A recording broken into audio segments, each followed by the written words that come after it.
Hey guys, welcome back to the WODdoc Project 365, episode 1106. Guys, if you're following along on YouTube, please jump on over to WODdoc.com. Check out all of our full-length videos. That's where we house them, and of course, we do appreciate any support that you guys give us, okay? What we're talking about today, and it was a question that came up on one of my Instagram posts recently, was about finger extensibility. How do we improve finger flexibility? Now, the case of the matter is I'm going to kind of do a two-point conversation here. First off, I don't find that fingers themselves are the limiting factor to doing any particular movement, okay? Yes, they can get tight, and yes, we can mobilize them, and if we were going to mobilize them, one of the best ways that I like to improve finger extensibility, right, so that's bringing our finger into extension, is by starting with the palm downward.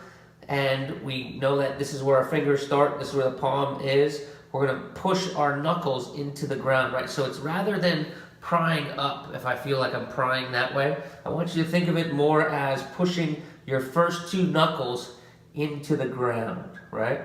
So our wrist is in a relatively neutral position, and our fingers are falling into extension the harder I press these two knuckles into the ground, right? My first and second knuckle into the ground.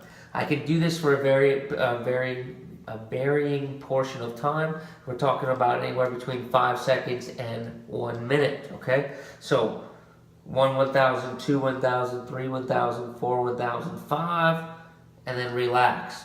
However, like I said, if we're talking about limitations into a front rack or limitations into a jerk position, anything like that, I find the culprit to be much more the wrist extensibility, all right?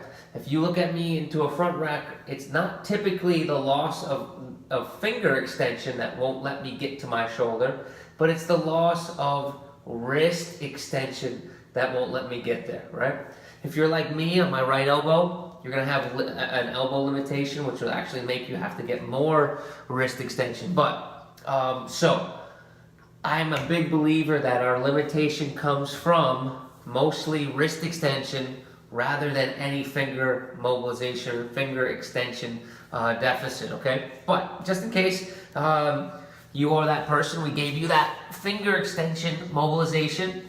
If I'm gonna go ahead and I'm gonna do my wrist, it's gonna come back the same exact way. I can do one wrist at a time just to show you guys, but you're welcome to do two, all right? If I'm looking at the wrist here like this, I'm gonna make a nice straight arm. I'm gonna plant that wrist down. So I'm driving through this particular area, right? So the wrist, the forearm bone comes down, I'm driving that into the ground. As I do that, I'm gonna drive my shoulder up and over. Hold for about 5 seconds and come back. Drive up and over. Hold for 5 seconds and come back. It's important to understand that the shoulder is always driving downwards towards the wrist, right? Because if not, then this happens. But I'm going to drive down to get that wrist extension, okay?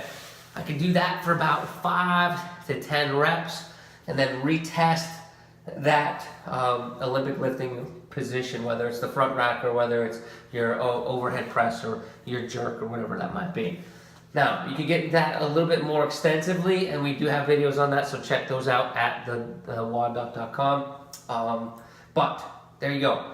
Finger mobilization, wrist mobilization, both can happen at the same time, or you can do it independently.